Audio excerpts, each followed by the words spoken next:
Rap megastar Akon would claim that Chris Brown's gang ties actually essentially stopped him from reaching the heights that he could have hit with his career. Because Chris got the talent. Wow. He just needed the direction. Imagine if Chris had Mike's team. Right. It would be something different. And that's big. But Chris is like he got bloods around him. He got little gangbangers around him. Right. He don't have the guys. Yeah, I really been in the trap. Okay. Come through, they ran up a sack. Know it ain't pressure to run through the pack. Break it all down and I'm doubling that. Get it straight out the mud. Bitch, I come from the mud. Alright, y'all, welcome back to Section 8. Don't forget to like, comment, subscribe, and hit the bell notification so y'all get all my post notifications. Brutal gang extortion of Chris Brown. Real Pyru, or is he paying for protection? Y'all, they say Chris Brown out here, he ain't really real right, you feel me? So without further ado, Chris Breezy is a perfect example of a clean-hearted celebrity getting sucked into the murky world of gangs after he became a millionaire megastar. Damn, he got big Pyru, big blood behind him, you know what I'm saying? You know what I'm saying? Big Pyru. Born in Virginia, Chris Brown's upbringing was a million miles away from the red bandana-draped blood gang dominating the streets of South Central Los Angeles. Inspired by Michael Jackson as a child, Chris Brown was a natural performer, and he would quickly make a name for himself in the music industry, winning talent shows as a child. I think I did one actual talent show. It was at summer camp. Oh, okay. It was at like a summer camp I did. You better have one. Oh, I won. Okay, I was gonna say because somebody got bragging rights. Yeah, I know. I definitely won, and I did. It's funny. I did Thong Song Cisco. Oh, man. Bro. Getting discovered as a teenager, eventually moving to New York. Doing Thong Song as a kid is crazy. At any talent show, that's crazy. His demo tapes to major record labels, resulting in a major deal with Jive Records, alongside the likes of Britney Spears and Justin Timberlake. His first major single, Run It, swiftly rose to the #1 spot on the Billboard charts, and he was instantly a multi-millionaire megastar. From here, he would go on to release hit after hit, landing more #1 songs and huge collabs with other popping artists at the time, like T-Pain. Chris Brown was a megastar with a clean-cut image that made him a brand-safe A-list. Bro, y'all don't pay no mind to my voice, man. My voice is hoarse, so we working through it, you know what I'm saying? But I'm gonna be real, that was an era of music right there, you feel me? That was an era right there. I grew up in that era. I know a lot of the YNs, they don't know about that era, but man, that was a time to be alive, y'all. Real talk. Celebrity with the whole world at his feet. That would all change in 2009 when his relationship with a fellow A-list megastar, Rihanna, would come to a dramatic end as stories circulated of Chris Brown assaulting her. A police department released. Damn, yeah, that was messed up. And she came out and well, the truth, I guess the truth actually came out that, you know what I'm saying, she came out and said she was punching him and hitting him like in his Johnson and stuff. Like, it was a lot. Like, He says the R&B singer and a woman got into an argument in a vehicle early Sunday. The release says the argument escalated when they got out of the car. Police responded to a 911 call. Officials say they found the alleged victim, but that Brown had already left. This caused Chris Brown's image in the public to take a nosedive, losing his most lucrative endorsements and turning the public against him. This ultimately resulted in criminal charges. It's 5 years probation and 6 months community labor for Chris Brown for his beating of Rihanna. The sentence handed down Tuesday by LA Superior Court Judge Patricia Snake, as she also warned the R&B singer to stay away from his ex-girlfriend for 5 years. Chris claimed himself to have gone from the top of the world to public enemy #1, but interestingly, hey, bro, career was not the same. I'm gonna stop pausing this so much, but this is a reaction channel. I'm gonna leave the original video in the comment. I mean, in the description. So if y'all want to go see that, the full thing without me talking, y'all go there. But yeah, his career wasn't the same since then. He been blackballed and still is blackballed. It's just because he Chris Brown. They really can't stop him because he got fans. You get what I'm saying? So what is really blackball? But he's blackballed from the industry. Like, they don't do nothing to help him. They don't do no push, no nothing. interestingly, Chris Brown was able to bounce back from his domestic violence convictions, but ultimately his image was forever tainted. He could never be the clean-cut, singing and dancing darling that he once was. He was now a convicted criminal, and despite never having grown up in the life of crime, unfortunately now, with a stain on his reputation, the streets would come knocking. What's clear is that by the early 2010s, Chris Brown was seen regularly wearing red and repping Fruittown Pyru, a notorious blood set from Compton, California. But how this affiliation came to be is open to interpretation and rumors. Some have suggested that that this was Chris Brown getting extorted or buying his way into the Blood Brotherhood for clout, while other rumors would circulate that he was actually jumped into the fruit. He got a charge for that. Get the fuck out of here. That can't. I don't believe that, Breezy. You ain't gonna make me believe that, y'all. No. He ain't that soft. I don't believe Pyrus at the young age of 16 after a brief spell in an LA jail where he apparently turned down no squabbles. One clip would even circulate claiming to show Chris being initiated into the gang, though it really seemed to say he ain't turned down no squabbles. Show him vibing with his set. Interestingly, Chris Brown had been performing with the former child star Bow Wow in LA as early as 2007, and Bow Wow was later caught on camera also yelling on Pyru whilst having a public meltdown during the filming of an episode of his reality TV show. Dance over here, what happened? One of y'all set on Pyru. What happened? I just came out like, huh? What? Online rumors have also suggested that Chris Brown had been hanging out with people associated with the game's music label Black Wall Street already in the late 2000s. This label including artists like Compton Menace, a Fruittown Pyru rapper who made an appearance in Tyga and Chris Brown's 2010 music video for the song G Stuff. Another post on a forum would allege that by 2013, Chris Brown had been having blood protection already for years, specifically stating that a rapper called Parlay Star, an alleged Pueblo Bishop Blood, had taken Chris under his wing when Chris first moved to LA and even stood up for him during a beef with the former B2K R&B boy band member Raz B in 2010. On social media, Nigga, what? Nigga, what? You mean to tell me these niggas trying to get rep and clout points to Chris Brown like, oh yeah, remember I stood up for you against Raz B? Yeah, the B2K singing nigga. Man, you don't get no clout points for none of that, standing up for none of that. Man, Chris Brown could have did his own business on that.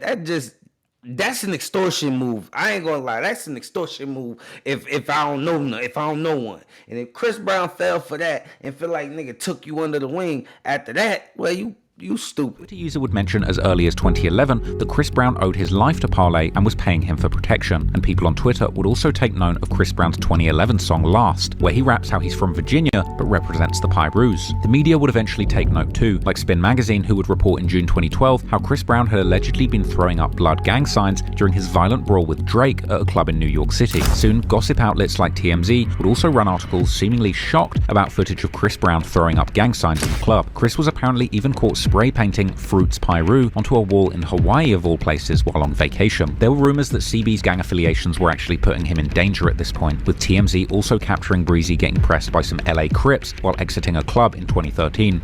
Yo, scary ass Chris. Is that bulletproof? Is that bulletproof? I'm a Crip. Hell yeah, I'm bulletproof. Hey, I ain't never seen you in the car that fast. Yo, I like you, Chris. You my. Nah, that's crazy. That's crazy. Don't act like that. Then came two incidents of shootings a few years later at events that he was present at. One Hey, he ain't getting marked out though. You can't say that. You can't say he marked them out. That nigga said, nigga, is this car bulletproof, nigga? Chris Brown said, nigga, is you bulletproof, nigga? He said, hell yeah, I'm bulletproof, nigga. I'm a Crip. Man, first of all, he wild extra. He extra'd out because you're doing it in front of all them cameras. Like, excuse my voice. I sound terrible right now, but he doing it in front of all them cameras, you feel me? Like, that's like you too extra. Chill, relax.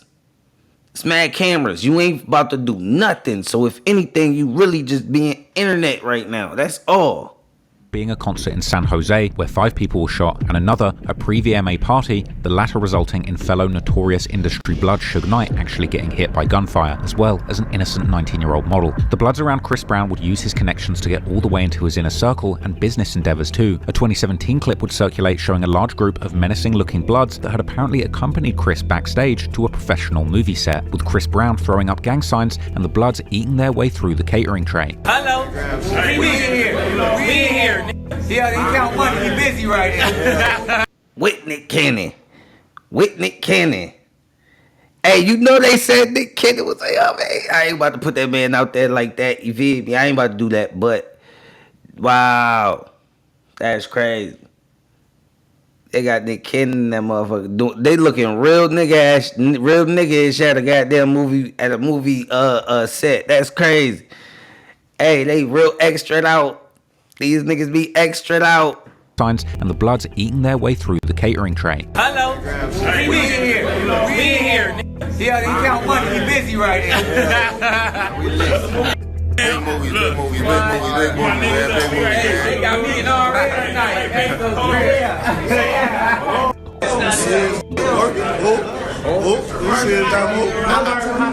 St. Louis was popping. These niggas is tripping. Man, the Bloods have wildin' out. What the fuck going on, man? These niggas is extra out. You hear me? Blood, a whole lot of gangster shit. I need some bookies on there. Hey, they got the Barkley bit bookies. Blood, we up in here, though. Yeah, that way. Yeah, Fruit Town, Athens, you know what I'm saying? Avenue, Pyro, all that. Yeah. While Chris Brown wasn't himself from the streets of LA or a Blood set originally, he was moving like he had true permission, throwing up the set with confidence and seemingly being accepted by the gang. His lyrics kept referencing his new set too, like the 2013 song War For You, where Briss Breezy raps how he stays in these streets and throws up the hand signs for Westside and the Pyrus. Chris seemingly was also willing to put money up for the street figures in LA, one example being reports that he donated 1,000 pairs of sneakers to Compton kids. But interestingly, it seemed that the gangs on both sides of the LA streets were looking at Chris's bank account too, as he was notably seen also giving 1,000 pairs of shoes out as part of a donation for Rollin' 60's Crip, Big U's Developing Options nonprofit, with a recently resurfaced clip showing accused extortionist Big U doubling Chris Brown's donation from 500 to 1,000 pairs on camera. Back. If you can go to the club and spend $80,000 on bottles, and you can spend $10,000 to go in the club, but you haven't done nothing to help the neighborhood. You know, this young man just gave out 500 pair of tennis shoes, and he about to give out another 500 pair of tennis shoes. And then the whispers began that Chris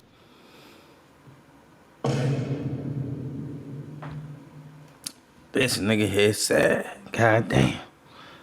Chris Breezy wasn't just breaking the newfound brotherhood in the Blood gang, but perhaps he was paying for the privilege and was being forced. How the Bloods even let that happen? Like, how they even let this nigga extort him like that?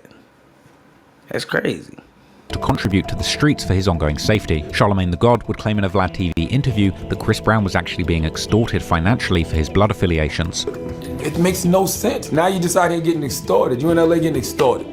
Let's call it what it is. Like, a lot of these guys are just out in LA getting extorted. That's it. You're really paying for protection when you could just pay for protection the legal way. You shouldn't be allowed to wear it. If I was the Bloods, if I was the Crips, if I was the Fruit Town Pyrus or whatever. Which are Bloods? What, Fruit Bloods. If I was them, I'd be upset. However, conversely, respected Pyru, Wack 100, would also sit down for a Vlad TV interview, claiming that after 10 years of affiliation, Chris Brown at this point was truly a respected Fruit Town Pyru native. Chris is from Virginia, and it seems like this thing came as an adult after he was already a multimillionaire. Am I right? Definitely. With Chris Brown, it's been about 10 years of him been standing on, I'm from Fruit Town Pyru. Well, he's not from Fruit Town Pyru. Oh, he's from Fruit Town Pyru. Has done the things that he needed to do from what I'm seeing and understanding, you know, to get his respect. Some people on Reddit would suggest that Chris couldn't possibly be a real Fruit Town Pyru due to his friendship with fellow Blood rapper YG, who represents the Treetop Pyrus, a big rival of the set, as the two had collaborated on the song Rodeo in 2020, with many commenting that this collab between two people claiming enemy gangs is proof that Chris isn't really living and dying by these affiliations. The war between the Treetops and Fruit Towns is incredibly deadly, as was explained in a Man, they got Reddit exposing the nigga. War Stories documentary on the topic. In this episode, I'll be discussing the war between the Treetop Pyrus and the Fruit Town Pyrus. There had been some rift developing between Pyrus heads in Compton, mostly over women and drugs, but it was quickly squashed. This particular dispute between the Treetop Pyrus and the neighborhood Pyrus was different. It wasn't resolved, and things began to escalate. Furthermore, one vlog on Street TV actually claimed to show Fruittown Piru members on their block denying Chris Brown's membership after both him and Soulja Boy claimed to be Bloods. I don't give a fuck about that Soulja Boy, Chris Brown shit. We don't need y'all, blood on about that. We bracket regardless without no celebrities or none of that, blood. The whole shit is just a publicity stunt to me, you feel me? Like, they just using the good for fame, and this shit ain't nothing to play with. We got up in jail that had died and shed blood. We need to weed, man. This shit not nothing to play with. Interestingly, the Fruittowns would even demand payment for Chris repping the set. Tell them to get the Fruittown out of his mouth and pay us. If you gonna get paid for this Fruittown shit, pay us. Cause we the ones that's we making it known for you niggas, bud, on Pyro, man. Pay us, bud. Y'all pay for you all that. Pay us, bud. But despite this, TMZ articles would circulate seeming to downplay Chris Brown's gang membership. The article revealed that unnamed leaders of the Fruittowns spoke to TMZ saying that they're actually down with Chris claiming that he's a Blood because he's hired several of them to work for him, and that Chris comes to the hood and hangs out with them, includes them in his music videos, and he donated 1,000 pairs of new shoes to Compton kids. Rap megastar Akon would claim that Chris Brown's gang ties actually essentially stopped him from reaching the heights that he could have hit with his career. Because Chris got the talent. Wow. He just needed the direction. Imagine if Chris had Mike's team. Right. It would be something different. And that's big. But Chris is he got Bloods around him. He got little gangbangers around him. Right. He don't have the guidance. Right. Meanwhile, Chris himself would openly and proudly claim to be a Piru member on his social media, with many in the comments doubting his claims, saying, yeah, he's a Piru as long as that payment keeps coming. And another said, anyone can be a Piru as long as you're paying a kickback, and that only applies to fools with a lot of money. Another said, bro lets a few of them take his money and sleep with his women and acts like he's not from Virginia. However, in 2025... Hey, that is the point. He did make a point just now. He said... Dude said in the comment, anybody could be a Blood as long as that money, that payment comes or something like that. But he was like, and that only applies for dudes with a lot of money. And that's true. That is, they do be extorting these dudes with money, because it's like, why could you make him, like, if you broke, them niggas ain't asking you for nothing, but because you making money now, you got all of a sudden, you got to do and get these motherfuckers and pay this and pay that. And, man, get out of here, bro. That's why I ain't never, you know what I'm saying? Shout out to all the gangbangers. I'm sorry, but I no offense, I couldn't do it. It wasn't for me. 5. Chris Brown warned his fans not to wear red bandanas to his shows for safety reasons, while still reminding his audience that he is indeed Big Briss Breezy. At the end of the day, whether or not this is extortion is still up for debate. Perhaps Chris Brown has really been put on in Fruittown Piru, or maybe what begun as extortion has flourished into a full-blown blood brotherhood. But while Chris Brown seemingly gained the full acceptance of his gang set, the same can't be said for Gunna. Yeah, y'all. Leave in the comment section. Let me know what y'all think about that video. Y'all think Chris Breezy is a real official, or if y'all think he just being extorted. I think